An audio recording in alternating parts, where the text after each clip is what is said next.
Hello दोस्तों, स्वागत है हमारे यूट्यूब चैनल पर। आज हम आप लोगों को सिखाने वाले हैं कि समांतर श्रेणी का सवाल जो होता है उसको किस तरह से हल किया जाता है और किस तरह का फार्मूला इसमें यूज़ होता है। आज हम लोग सीखेंगे। आइए देखते हैं इस सवाल को। ये सवाल बहुत ही ईजी होता है। एक आसान सा फार्मूला होता है जिसके बेसिस पे इस तरह के सवाल को हल किया जाता है। तो फार्मूला सबसे पहले हम लिख लेते हैं। ए एन बराबर ए प्लस n माइनस वन और d। तो दोस्तों इसी फार्मूले के आधार पर इस तरह के सवाल को हल किया जाता है। आइए हल करते हैं।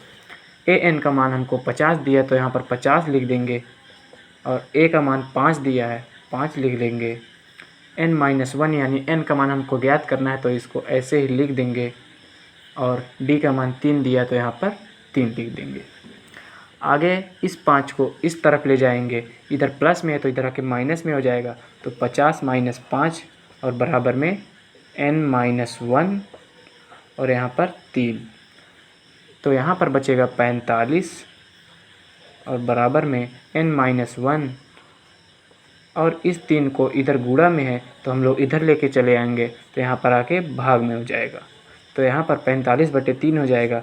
इसको हम लोग 15 से काट देंगे तो इसको अब हम n बराबर 15 प्लस इस एक को a माइनस में था तो यहाँ पर प्लस में हो जाएगा। तो n बराबर हमारा क्या हो जाएगा 16। ठीक।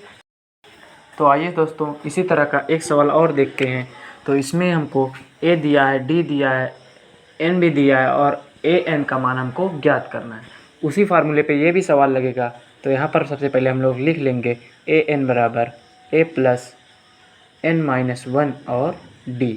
तो a n का मान हमको निकालना है तो इसको ऐसे ही लिख देंगे। बराबर में a का मान 7 दिया है तो यहाँ पर 7 और प्लस n माइनस वन यानी 8 माइनस 1 हो जाएगा। तो 8 माइनस 1 और d का मान 3 दिया तो यहाँ पर गुणे में 3 हो जाएगा। अब बराबर में लिख देंगे 7 प्लस, अब 8 में से 1 जाएगा तो यहाँ पर 7 बच जाएगा और यहाँ पर गुणे में 3 हो जाएगा। इतना समझ में आया। इसके बाद हम लोग लिखेंगे 7 प्लस 7 दिया हो जाएगा 21 और बराबर में लिख देंगे 21 और 7 28 हो जाएगा। तो ए एन का मान हमारा निकल के आ जाएगा 28। इसी तरह के और वीडियोस के लिए सब्सक्राइब ज़रूर कीजिएगा।